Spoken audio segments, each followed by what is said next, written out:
คลิปตอนนั้นนะผมขึ้นไปเดี๋ยวทีมันลงมาปุ๊บพอทีมันลงมาพักผ่อนอยู่น้องเป็ดนั่นแหละก็เลยไปนำเราเป็นก็เลยได้ถามเราเพราะว่าเขาเคยเห็นอยู่แล้วนะผู้นี่พวกเขาที่เคยเห็นนะในโซเชียลอย่างเพิ่นก็แนะนำลังกองน้องเฮ็ดน้องเราเฮ็ดถ้าน้องตั้งใจเป็นว่าถ้าน้องมีความอันดับแรกน้องต้องฮักมักในการช่วยเหลือแล้วก็ฮักมักในการถ่ายคลิปสองอย่างเนาะ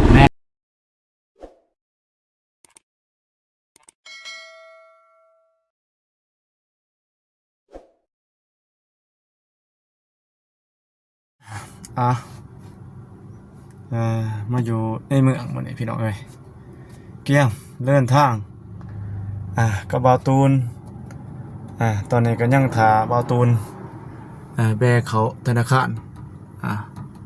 เพิ่นไปทำธุรกรรมทางการเงินสิแม่นเงิน FC เงินที่ตัวนี้ก็บ่ทันละเอียดเนาะเราเองก็น่าจะเป็นเงินผู้ใหญ่ใจบุญสมทบทุนเฮ็ดห้องน้ำหนองดอยเนาะแต่ว่าเราเองก็ยังถ่าอยู่เจ้านายเดินทางพี่น้องเอ้ยแล้วก็ยังสิไปแวะซื้อสังกะสีเพื่อสิไปให้น้องดอยกราบทักทายสบายดีเด้อพ่อแม่พี่น้องเบิดสุขสุขคนเนาะบ่ว่าอยู่ไกลอยู่ใกล้พี่น้องเอ้ยอยู่ภายในในต่างประเทศก็ยินดีต้อนรับเข้าสู่ช่องบ่าวผู้วงชาแนลคือเก่าพี่น้องเอ้ยมื้อนี้บ่าวเองก็เกี่ยมเดินทางพี่น้องเอ้ยแต่ว่ายังรอถาบ่าวตุนจักหน่อยแต่ก็ไปซื้อสังกะสีว่าสิเป็นจังไดมีหยังแหน่เนาะเพิ่นสิซื้อได้ละเอียดนะเพราะว่างบประมาณทางผู้ใหญ่ใจบุญเพิ่นสมทบทุนช่วยเหลือบ่าวตุนให้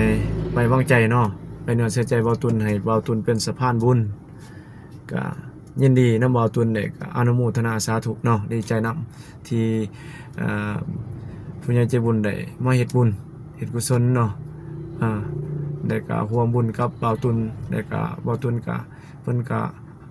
ชวนบ่าวบุกเนาะไปซื้อเครื่องได้ก็ไปส่งให้น้องร้อยอยู่บ้านแบงเนาะแล้วสิเป็นจังไดก็รายละเอียดเติมก็แม่นสิสอบถามถึงบ่าวตูนเนาะว่าสิมีจังไดมื้อนี้ก็สิพาพี่พาน้องไปเดินทางไปเบิ่งอากาศเวลานี่ก็สิก็10:00 นพี่น้องเอ้ย10:00 นปลายแล้วกาเกียมไปพี่น้องไปโอเคพี่น้องเอ้ยเราเองก็ได้มากับบ่าวตูนพี่น้องเอ้ยได้มาร่วมงานกับบ่าวตูนคืออะไรมาซื้อเครื่องเป็นที่ห้อยต่อจากคลิปของบ่าวตูนพี่น้องเอ้ยก็ซื้อเครื่องของน้ำของน้องร้อยใส่เบิ่งนี่ประมาณนี้พี่น้องเอ้ยผมมีหยังหลายมีเครื่องประมาณนี้มีทอมีสังกะสีมีไม้แปะวงครบยังแล้วก็หัวบิดเนาะที่ว่าครบเครื่องนี่แหละรายละเอียดก็ให้ไปเบิ่งในคลิป2ของบ่าวตูนชาแนลเนาะบ่าวเองก็ตอนนี้ก็เวลาก็ 11:00 นปลายเอาไงก็มาแวะเติมพลังกันจักหน่อยกินข้าวห้องท้องจักหน่อยแล้วก็สิเดินทางต่อไปเพื่อนน้องร้อยอยู่นี่ก็สิอยู่บ้านจะกรรมใหญ่ประมาณนี้ไปนี่มาหันกับเปียกหันเฟื้อนี่แหละพี่น้องเอ้ยอยู่เขตนี่สบายดีเด้อบ่าวตุนเด้อโดยสบายดีเด้อโดยสบายดีโดยสั่งได้บ่บ่าวตุนยังได้เลยสั่งเลยติบ่าวตุนโดยสิกินยังแล้วไอ้ให้น้องสั่งเอาซ้ำเฟื้อกับเปียกนี่แหละมียังไงเอาแบบกินสบายดีเด้อแม่ค้าเด้อมียังแน่อยู่เนี่ยส่วนนี้ยังบ่มีลูกค้าเข้ามามีแต่ก้อยต้มมีบ่มีบ่ก้อยต้มก้อยเข้ามีบ่โอเคเอาก้อยท่านคือว่าเด้อสวัสดีเด้อ โดย กินหยังเอาข้าวเปียกแล้วว่ากินประเภทต้มก้อยบ่ น่าได้ก็ได้ เกล็ด น้องอยากตัวได้ก็ โอ้ย กินน้ำไหล ไม่เต้นน้องอยากอายบ่อยากเฮ็ดจังได๋ บ่กินน้ำไหลบ่ กินน้ำแล้วเนาะ แม่นๆ โอเคเอาก้อยกับต้มเด้อสองคนมีข้าวสักติบหนึง ยกเลิกเมนูกินก่อนกินต้มเนาะโอเค รถเราบ่ได้กินกันแซ่บ แม่นเพิ่นก็ถือว่าเฮาเป็นลูกค้าเจ้าแรกได้นี่มื้อนี้เอาหมานเนาะแม่นบ่บ่ ๆ ต้องมี แม่ ใคร นในเจ้าแรกบางเทื่อแบบมีลูกค้ามาแต่เช้ามีเพิ่นออกเมื่อแล้วเด้ ที่จริงนะครับก็รู้จักกันอยู่กับเอื่อยนะ จ้ะ เเพิ่นติดตามเฮาก็เพิ่นติดตามเฮาแหละเพิ่นติดตามเฮาแล้วเพิ่นก็เบิ่งอยู่คลิปเฮาหยังนะแบบเฮามากินข้าวเพิ่นก็ทักทายว่าเจ้าแม่นคนนี้ผู้นั้นบ่เพิ่นว่าแม่นเพิ่นว่าเพิ่นติดตามทีมงานก็เลยได้มากินน้ำเพิ่นประมาณ2เทื่อแล้ว 2เทื่อนั้นบ่ แม่น นี่เป็นเทื่อที่3บ่ เทื่อที่3แล้วนะ ได้ดีแล้วมีคน ได้ รู้จักบ่ตูนเนาะแต่ก่อนไม่มีคนหูหรอกแม่นบ่ตูนเพียงแต่เฮาเฮ็ดเกี่ยวกับสายบุญเนาะ แม่น เพิ่นก็ บาง ได้ เทื่ เห็ อน ผ่าน บางเทื่อแต่ก่อนคนฮู้แต่ก่อนกับคนฮู้เดี๋ยวนี้ความรู้สึกมันแตกต่าง ได้ แต่ก่อนอาจจะความรู้สึกแบบว่าหูในนามแบบว่าเฮาเป็นวัยรุ่นคิดดื้อผู้หนึงมาสันซะ จ้ะถือว่าเป็นวัยรุ่นเนาะทั่วไปนี่แหละ แมน ที่ว่าบ่ทันได้เฮ็ดเกี่ยวกับสายบุญ แมน หลังจากที่มาเฮ็ดกับสายบุญนี่ก็มีคนหูจักหลายขึ้นบ่บ่ตูน เอาก็ คันเทียบใส่แต่ก่อนก็ได้นี่ ลายขึ้นลายขึ้น มี FC ทักบ่จะว่าออกไปทั้งเขาในเมืองบ่เขาตลาดบ่มีคนเคยทักบ่ มี ว่า คนทักคนเอาของกินให้ฟรีๆก็มี เออ แบบ เนาะ คนติดตามเฮานะ ได้ มี เป็น แต่ว่าก็บ่เอาแบบตับอิดก็แบบเฮาก็เกรงใจนะสิเอา ได้ แต่แบบเอามาเบิ่งว่าความตั้งอกตั้งใจของเพิ่นกับเพิ่นอยากให้อะนะ ได้ แล้วก็เอา ย่านเสียใจเนาะ แม่ ย่านเพิ่นเสียใจเองเอาให้แล้วก็ปฏิเสธ คนตั้งใจ บ่เป็นเด็กนี่ก็ดีเด้เห็นบ่ ได้ เอามาเฮ็ดกับตัวนี้ก็มีคนหักคนแพงหลายขึ้นพี่น้องเอ้ย ได้เลย เห็นคุณค่าของการช่วยเหลือเนาะ ได้ แล้วก็ชมเชยยินดีนํว่าเฮาเฮ็ดในเรื่องการช่วยเหลือคนถือว่าเป็นแห่งพักหลันให้คนยากจนเนาะ ได้แม่ ทุกอย่างยากจนแถวเขตชนบทก็ซอยกัน ให้เพิ่นมีชีวิตที่ดีขึ้นนะเนาะเป้าหมายเฮาเนาะพอได้จากที่ซอยตัวเองบ่ไหลเนาะก็กลับมาเป็นคนที่ว่ามีซอยตัวเองไหลเลยก็มีสามารถไปก่อภาษีบันนั้นนี่เฮาก็มีการแนะนำเนาะให้เพิ่นได้ดูมันขึ้นตื้มในไปรับจ้างรับบ้านก็พอได้เลี้ยงชีพต่อไปเฮาก็เป็นพื้นฐานให้ได้สร้างห้องน้ำบันนั้นนี่ให้เนาะ ได้เลย คือว่าก็ฟื้นชีวิตไหลลายเด้ก็ในความรู้สึกว่ามาเฮ็ดตัวนี้เป็นจังได๋ปอตูนในความรู้สึกของน้องว่าเป็นจังได๋ ความรู้สึกอันนี้ความรู้ นึ สึ ก ก ว่าเฮามาเฮ็ดตัวนี้เนี่ยมันมีคุณค่าจังได๋ความรู้สึก ใส่บุญเนี่ยบ่ แม่นใช้บุญในการ ความรู้สึกบ่ แม่น คันเบาแล้วความรู้สึกดีใจ ใช่ รู้สึกดีใจบ่มีสิ่งอื่นใดนอกจากคำว่าดีใจ แล้วก็ภูมิใจในสิ่งที่ตัวเอง แล้วก็ภูมิใจในสิ่งที่ตัวเองสามารถค้นพบจุดยืนของตัวเองได้นะเราสามารถค้นพบจุดยืนของตัวเองได้ ตัวตนของเฮาเนาะ แม่นจุดยืนหรือว่าตัวตนของเขาได้นะแม่นประมาณ แต่ นั้น ก่อนว่าตูนเฮ็ดหยังนี่ก่อนสิมาเฮ็ดตัวนี้ โอ้แต่ก่อนบอกทุลุทุรันกันได้ ครับแต่เฮ็ดน้ำบริษัทเคยไปเฮ็ดบ่น้ำบริษัทอีหยังนำวันนั้นอันนี้หลังจาก เคยเฮ็ดกันถามว่าหนักบ่หนักแต่ประสบการณ์มีบ่มีเคยเฮ็ด แต่ว่ามันยังบ่ใส่เนาะอาชีพที่บ่ถือ แม่น คือเฮามักสื่นเสาะบ่ซั่น คือเฮาไปรับจ้างนำบริษัทเวียดอันใดไกลบ้านเฮาก็ไป ได้ เสียหยังบ่เก็บกาแฟสิ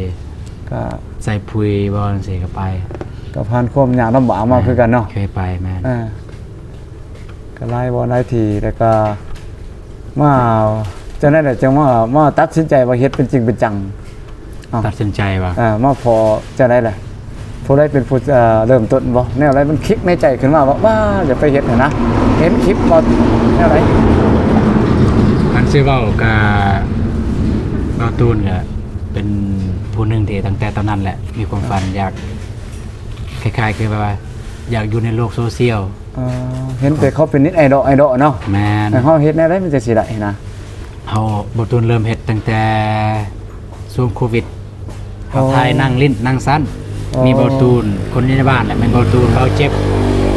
มีหมู่ผู้หนึ่งหมู่รุ่นน้องเรียนอยู่เวียดปีนี้เดี๋ยวเรียนอยู่เวียดแล้วก็มีน้องสาวไซฟุนน้องสารเพชรเลยเป็นน้องคนหนึงในดันซ่าเรารวมโตกันนะว่ามาเฮ็ดนางสันนางสะท้อนสังคมทายไปทางสั้นแหละบูฮูอินูอินีแต่ว่าด้วยความฝันด้วยความมักคือเฮามักอยู่ในโลกโซเชียลอยู่แล้วก็ส่วนนั้นก็นี่อันนั้นโตรับได้บ่ตอนนั้นเริ่มได้บ่เริ่มได้มีสองเป็นของตัวเองแล้วบ่หรือว่าแนวใดลง Facebook อีหยังไปบ่ได้ลง Facebook กันลง Facebook แล้วก็คนเบิ่งประมาณ300อู้ดีใจ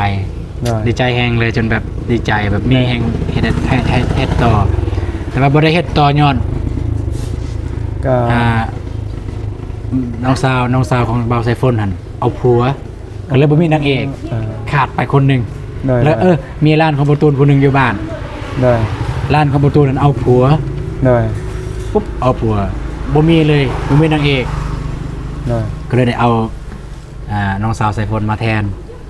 น้องสาวไซฟนมาแทนปุ๊บน้องสาวไซฟนก็เอาผัวยุบเลยบ่มีนางเอกบ่มีคนมาแทนบ่มีคนกล้าเว้าอ่ะนะไผก็อายเกาะว่าซั่นไผก็อายเกาะเลยหยุดนางนึงต่อมามันก็บ่มีอีหยังคือเอิ้นว่าเป้าหมายชัดเจนเนาะบ่ทันชัดเจนเนาะตอนนั้นบ่มีเป้าหมายแต่เฮ็ดลิ้นแล้วก็ด้วยความมัก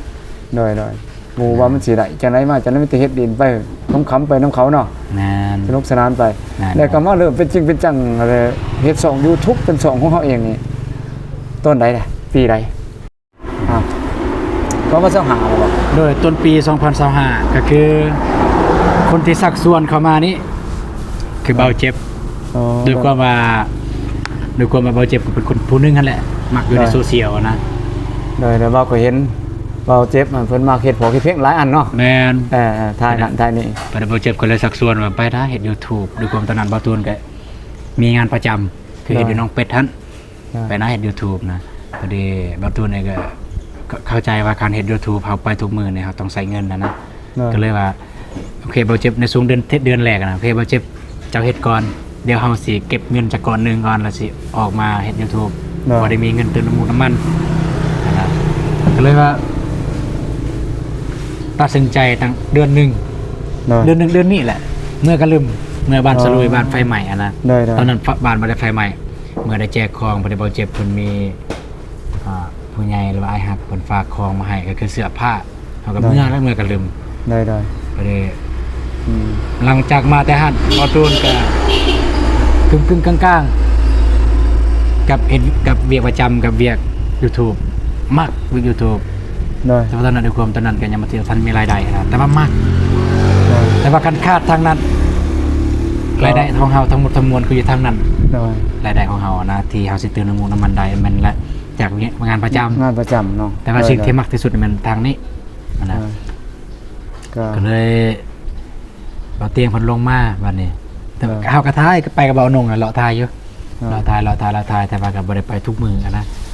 ไปในมื้อนึงน่ะถ่าย3คลิปใน3คลิปเพิ่นลงคลิปละมื้อมื้อละคลิปตอนนั้นน่ะคมขึ้นไปเอาเตียงเพิ่นลงมาปุ๊บเอาเตียงเพิ่นลงมาพักผ่อนอยู่น้องเป็ดนั่นแหละก็เลยไปนำเราบ่เป็นก็เลยได้ถามเราเพราะว่าเฮาเคยเห็นอยู่แล้วนะผู้นี้พวกเฮาที่เคยเห็นนะใน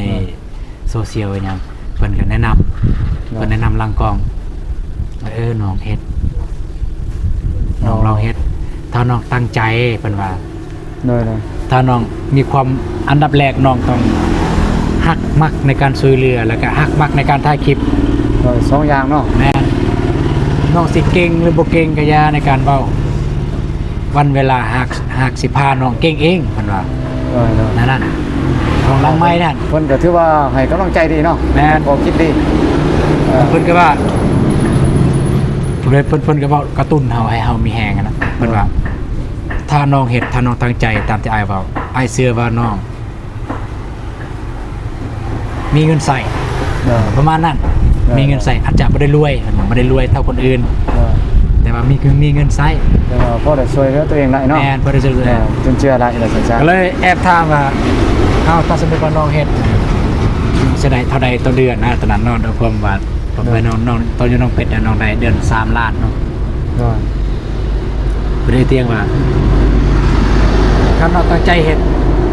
น้องลงมือละ3-4 คลิป5 คลิป4 คลิปสมมติ4 คลิป โดย แล้วก็พอมีคนเบิ่งแน่แล้วว่า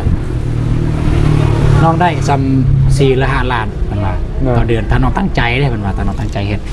ก็เลยว่าตัดสินใจโทรหาเบาเจ็บว่าโอเคสร้างซองให้แน่ว่าซั่น อ๋อตอนนั้นบ่ทันมีซองเนาะตอนนั้น มัน เนาะ มีซอง ได้ได้ สร้างซองให้แน่นะ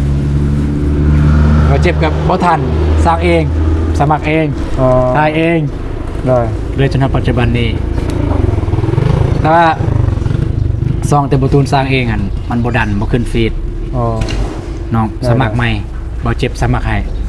สมัครใหม่ซองที่ใส่ปัจจุบันเลยนี่เลยซองการ์ตูนแนล การ์ตูนแนลนี่ถือว่าซองบ่เจ็บเนาะแต่เนาะ เราเจ็บ ได้ เจ็บสมัครให้ สมัครให้โดย แมนสมัครช่วงวันที่31 เดือน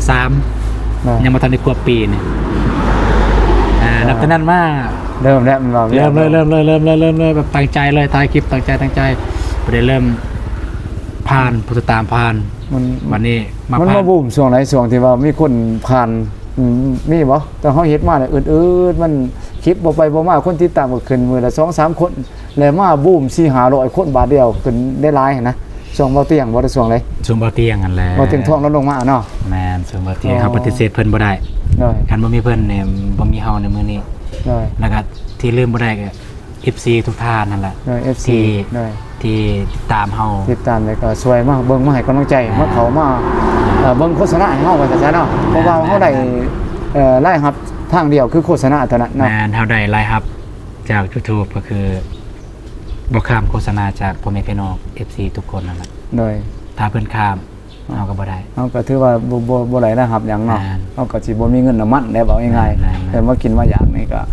แม่น แต่สิได้ไปออกมันก็ต้องมีค่าใช้จ่ายเล็กน้อยเนาะ แม่น กินน้ำกินไหนเด้อพี่น้องมันก็ไหลแน่เรือแน่ก็ช่วยเรือกันไปเนาะ แม่น แบ่งปันซื้อข้าวซื้อน้ำอันนั้นอันนี้ให้กับพี่กับน้องผู้ที่ยากจนในชนบทนั่นแหละเป็นดักตัวนี้ก็ถือว่าเป็นเรื่องราวของบ่าวตูนที่เว้าเองก็บ่ได้ฮู้รายละเอียดเลยมีแต่ว่าถามกันเล็กๆน้อยๆเนาะก็บ่ตูนเนาะก็ ถือว่าเป็นเรื่องดีเนาะบ่าวตูนเนาะ ได้ ได้มาก็สิประมาณนั้นพี่น้องเอ้ยก็รวมๆแล้วก็เกือบปีแม่นบ่ยังอีกสิครบ6ปีนี่ประมาณเดือน ปีแล้วนะเพราะว่า ปีหนึ่ น้อง งเหรอ เพราะว่าน้องเริ่มมีซอง YouTube ก็เดือน1นั่นแหละ ได้ เดือน1ปี2025ก็ได้ปีแล้วเนี่ย ปีหนึงเลยเนาะ อ่า ปีเต็มเลยพี่น้อง มีซองของตัวเองแต่ว่ายังไม่ทันได้ลงคลิป แต่ว่ากลับไปเบิ่งคลิปคืนคลิปที่ลงคลิปแรกๆก็ประมาณ11 เดือนที่แล้ว เมื่อ4เดือนได้อัน น นั้น าน ตัวนี้ก็ยอดผู้ติดตามเท่าไหร่เด้อประตูนี่ล่า โอ้ สุ ปั ด จจุบันใน20,000นะได้ของน้อง 20,000ปลายเลยเนาะ 20,000ปลาย โอ้ ขอบใจ AFC พ่อแม่พี่น้องนั่นแหละที่ติดตาม ได้ๆโอ้บ่ธรรมดาแล้วคนติดตาม 20,000 30,000พี่น้องเอ้ย ได้ ก็3-4ฮอดมาฮอดมื้อนี้ก็สูงมากเนาะ ได้ ด้วยความอันนั้นแหละด้วยความฮักอีดีเนาะ นะ ฮักจากใจอีดีด้วยใจที่มาเฮ็ดทุ่มเทกับเบียกตัวนี้ก็ขาดบ่ได้ก็คือพ่อแม่พี่น้องที่เพิ่นอยู่เบื้องหลังความสำเร็จเนาะ แม่ คอยมาเบิ่งคอยมาติดตามคันว่าลงคลิปไปแต่บ่มีคนเบิ่งจังดีมันก็เป็นไปบ่ได้เนาะตัวนี้ก็ถือว่าแล้วก็ผู้มีพระคุณผู้หนึงก็คือบ่าวเตียงเนาะ แม่ บ่าวเตียงทองที่เพิ่นสนับส แม่ นุน บ่ว่าแต่เบาเตียงเด้อสิบอกบ่ว่าแต่เบาเตียง น้อง โดยรวมทั้งน้องๆ น้อ เนาะ งบองน้องกระเดยน้อง ทุกคน เดิมน้อง โดย สลี ผู้ มี ที่ ส่วนร่วมกับเฮาเต็ม โดย ๆเพราะว่าหยัง FC ผู้ที่มักแท้ๆเนี่ยเพิ่นมักน้อง โดย ๆเพิ่นมักน้องๆปุ๊บแล้วน้องๆและก่อนที่เพิ่นสิเบิ่งน้องๆได้เพิ่นต้องเบิ่งผ่านเฮา ผ่านเฮาเนาะ แม่น ผ่านเฮาไปถ่ายได้เพิ่นก็บ่เห็นน้องๆ แม่น ไว้ คันเฮา ให้ บ่ถ่ายเพิ่นก็บ่เห็นเพราะฉะนั้น ได้ เพิ่นมักน้องๆปุ๊บประเดี๋ยวเพิ่นสิเห็นทางเฮาเพิ่นจะตามเฮาบัดนี้ ได้ ที่จริงอาจารย์เพิ่นบ่ได้มีเพิ่นว่ามีความรักส่วนตัวกับเฮาดอกบ่ได้มีดอกเฮาก็เพียงเป็นสะพานบุญให้เพิ่น แต่ว่าผู้ที่เพิ่นมักแท้ๆเพิ่นมักคุณและน้อง น้อง ๆและเพิ่นติดตามเฮาเพราะฉะนั้น ได้ เฮาก็ลืมน้องๆบ่ได้ถ้าบ่มีน้องๆเพิ่นก็มาติดตามเฮา ๆแม่นๆมันก็ถือว่าเกี่ยวพันก่อเนื่องกันเนาะ แม่น ก็ถือว่าขอบคุณเบิดทั้งน้องๆเอง ๆก็ ที่ ทุกภาคส่วนเลย ทุกภาคส่วนเนาะ ขอขอบใจทุกภาคส่วนเลย ที่เพิ่นสละเวลาแล้วก็ให้เฮาถ่ายคลิปเนาะ อ่า ได้เผยแพร่พระแล้วก็ส่งบุญส่งคุณงามความดีไปทั้ง ให้พี่ให้น้องทั้งต่างประเทศบ่มีโอกาสได้มาเห็นเนาะ นะ เพิ่นก็ได้เห็นผ่านคลิปก็ดีอกดีใจแล้วก็นี่ยังมันก็ช่วยเหลือกันไปครับนี่แต่สิรอท้าเพิ่นกินข้าวพี่น้องเอ้ยบ่าวตุนก็บ่าววงก็กินข้าวอีกจักหน่อย เหนื่อย เอ้ย เลยกินข้าวกินน้ำกัน ก็จังสิไปสืบต่อเวียกเฮาเนาะ เหนื่อย โดยบ่าวตุนขอบใจบ่าวตุนบัดนี้ เลย ได้ เช่นกัน เอาเองก็สิโจกคลิปไปสำนี้ก่อนโอกาสหน้าก็สิช็อตกลายเป็นช็อตไปเนาะเอาตัวนอกจังสิให้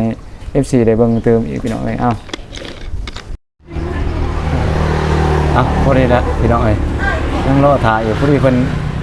มาแล้วบัดนี้พี่ แล้ น้ ว อง ว่า เอ้ยโอเค ได้กินซิมือ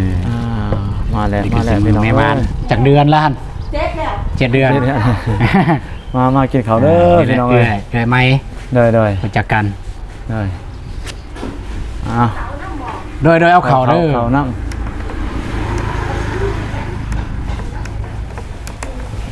มากินข้าวพี่น้องเอ้ยล้างมือบ่ตุน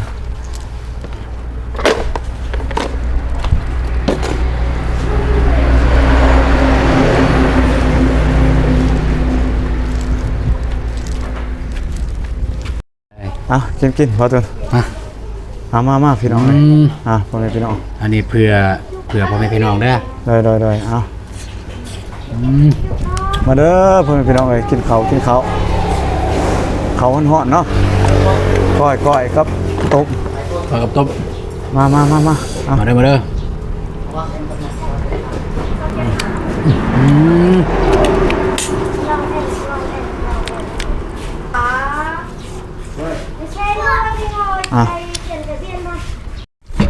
โอเค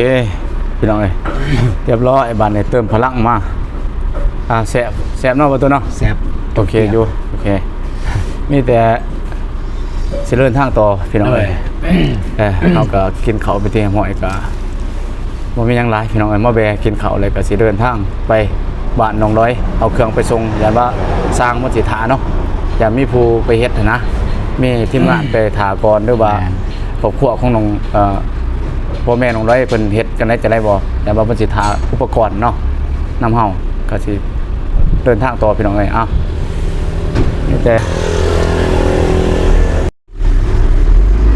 นั่งไรเนี่ย ไม่แต่ มีหน้าคนรู้ โอ้ย ไปทำเจ้าของห้างได้ไหม ไม่ค่ากันยังอ้ายเจ้าหน่อยเราอ้ายกล่องเจ้าหน่อยว่ากันเลยคิดไรเงินก่อนจ่ายเงินเป็นก่อนเกินจังเดินทางต่อไปเลย แซ่บบ่ แสบดีอยู่บ่ตัวใดก็ถือว่า แล้วอาหารเนี่ย บ่ครั้งแรกแล้วบ่ตัวที่มาแบอาหารนี่เคยแบแต่อาหารข้าวเปียกอยู่บรรจุดะ บอลเอาไปเห็นบ่ แม่นเท่านึงกับบ่ตูนเท่านึงที่ว่ามากับบ่ตูนนี่ก็มาแบอาหารนี่อีกถือว่าอาหารแคมทางเข้าผ่านเนาะทางผ่านแมน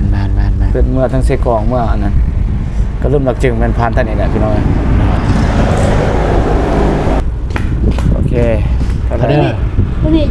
70เป็นชุดเส้นนึงตัวนี้20,000ตัวนี้12นี่5,000บวก รวมเท่าไหร่ รวมเบาไหมให้เพิ่นรวมรวมมา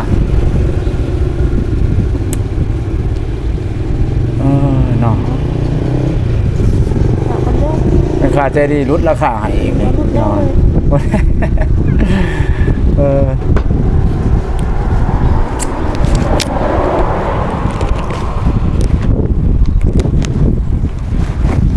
ลูกค้าร้ายบ่แต่ละมื้อหั่น ก็พอขาย ก็ได้ขายอยู่เนาะเขาไปเวียนมาหยอกไม่ขาคนงามเลยบ่ได้แน่ไหน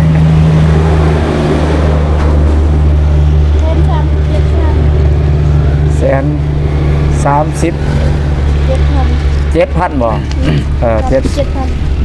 1,000,000โอ้ยปิ้วแล้วดู อันนี้มันขาดแล้ว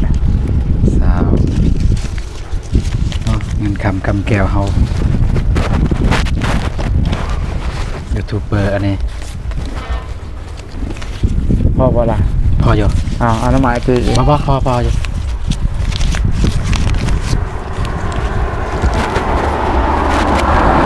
กระสิบประมาณนะพี่น้องเอ้ยนี่แต่เบาเองก็เบาตุนกระสิบฝากไว้ต่อ เรียบร้อย โอเคเอาผมมีสำนักเนาะประตูเนาะ เด้อ ไปเดินทาง เดินทาง โดยเอากระสิขอจบคลิปสำนักแล้วก็สิไปพอกันอยู่เพื่อนน้องร้อยอีก เด้อ เนาะ เจอกันเดือนน้องร้อยเลย โดยโอเคพี่น้องเอ้ยกินข้าวเรียบร้อยแล้วก็สิเดินทางต่อไปหาน้องร้อยไปส่งเครื่องแล้วก็ไปเอาเครื่องลงแล้วก็ไปเฮ็ดห้องน้ำว่าสิที่บ้านเฮาสิไปเจอกันจะเพิ่มเติมอีกพี่น้องเอ้ยก็สุดท้ายนี่ก็ขอบคุณขอบมุกขอบใจ FC ที่เขามาเบิ่งเนาะมาชมคลิปของบ่าวผู้วงก็ขอให้มีแต่ความสุขความเจริญปรารถนาสิ่งใดก็ขอให้สมดังปรารถนาเดินทางไปใช้มาใช้ก็ขอให้สะดวกสบายแคล้วคลาดปลอดภัยเฮงๆด้วยว่าซั่นเงินได้น้องทองได้มาเพิ่นว่าพี่น้องเอ้ยกำลังได้ด้วยกันเบิดสุขบ่าวเองก็สิขอเดินทางไปก่อนแต่พี่หน้าพอกันใหม่พี่น้องเอ้ยไปก่อนบ๊ายบาย